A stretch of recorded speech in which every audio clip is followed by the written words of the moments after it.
Hello hi friends, అందరూ ఎలా ఉంటారు? బాగుండారా? నేనైతే చాలా బాగుండా. ఈరోజు మా జిఎంసి బండికి ఆయిల్ సర్వీస్కి పోతా ఉన్నాం షోరూమ్కి. చూడండి, 10,000 కిలోమీటర్లకి ఒకసారి ఆయిల్ చేంజ్ చేస్తాము.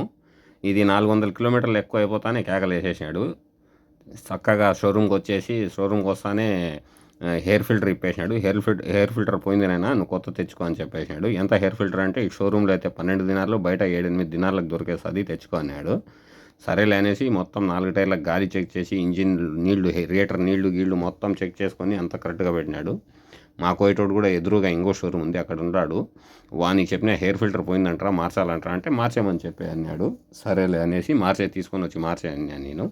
ఇంకా కిందికి ఆయిల్ ఇప్పేదానికి పోతా అంటే ఆల్రెడీ మెకానిక్ అక్కడే ఉండి ఆయిల్ మొత్తం ఇప్పేసి మొత్తం నీట్గా తుడిసేస్తా కూడా ఉన్నాడు. ఏమంటే ఇంకా ఆయిల్ ఫిల్టర్ బిగించలేదు. చూడండి, మొత్తం నీట్గా. మన ఇండియా అతనే, తమిళనాడు ఇతను. చూడండి, మొత్తం బిగించేసినాడు. వీళ్ళకైతే టైం టు టైం డ్యూటీలు, టైం టు టైం వస్తారు, టైం టు టైం వెళ్ళిపోతూ ఉంటారు. ఇండ్లలో పని చేసే వాళ్ళకే టైమింగ్ అనేది ఉండదు. ఇండ్లలో చేసేవాళ్ళకు ఏ టైంలో డ్యూటీలు ఉంటాయో, ఏ టైంలో ఉండవో వాళ్ళకే తెలియదు. పోయేటోళ్ళకే ఆ మాదిరిగా డ్యూటీలు చెప్తూ ఉంటారు. బయట అంటే ఇట్లా కంపెనీలలో చేసేవాళ్ళకు టైం టు టైం డ్యూటీలు ఉంటాయి, టైం టు టైం వెళ్ళిపోతూ ఉంటారు.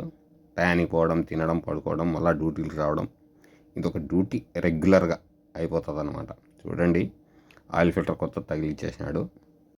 కొత్త తగిలిచ్చేసానే మొత్తం నీట్గా తుడిసేసి నీట్గా చేసేసి వెళ్ళిపోయినాడు. నేనైతే చెక్ చేసుకుంటా ఉండా మొత్తం అనేసి. మొత్తం అక్కడికి అయిపోతానే బయటకు వస్తే కొత్త టైర్లు, సీల్డర్లు పెట్టేసినాడు. కావాల్సింటే వేసుకోవాలా అనేసి. ఒక్కొక్క టైరు మన ఇండియా లెక్క 15,000 16,000 పడుతుంది. అంటే ఇక్కడ లెక్క 55-60 దినాల దాకా పడుతుంది. సరేలే అనుకుని మనకెందుకు టైర్లు అవసరం లేదనేసి హెయిర్ ఫిల్టర్ కొత్త తెచ్చి పెట్టినామాడ. ఆయిల్ ఇంజన్లో ఆయిల్ వేస్తూ ఉంటాడు అతను. చూడండి, పైప్తోనే ఆయిల్ వేసేస్తాడు ఇంజన్లో. ఎంత వేస్తా ఉన్నారంటే 6 లీటర్లు వేస్తా ఉన్నాం అన్నాడు. సర్లే వేసేసి బిగించానైనా, నువ్వు తొందరగా పోదాం ఇంటికి, ఇక్కడ ఎందుకు లేంగా అనుకున్నా. మొత్తం అయిపోతానే గాలి గీలి పట్టేసి బిల్ చేతికి ఇచ్చేసినాడు. 30 దినాలు వేసి. చూడండి, మన ఇండియా లెక్క 10,000 అవుతుందని అని. ఇంక మా ఓనికి ఫోన్ చేసిన, రారా స్వామి తొందరగా బిల్లు కట్టాలంటే, వాడు ఎదురుగా వాని కొడుకు బండికి వాడి ఏదో రిపేర్ ఉందనేసి ఎలక్ట్రీషియన్ వర్క్ వచ్చింది ఆ బండికి. ఆ జిఎంసి షోరూంలో ఉన్నాడు అతను కూడా.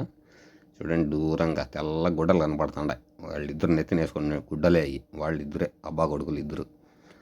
సరేలే రారా స్వామి అనేసి చెప్తే ఇంక వస్తానంటే వచ్చేసి ఇంక సరేలే అనేసి బిల్లు కట్టేసిన తర్వాత ఇంక నేను పోతాను అనేసి వాళ్ళు వెళ్ళిపోయినారు. మేము రిపేర్ చేయించుకొని వస్తాం, నువ్వు వెళ్ళిపోయి ఇంటికంటానే. నేను చూడండి, బిల్లు 35 దినాలు.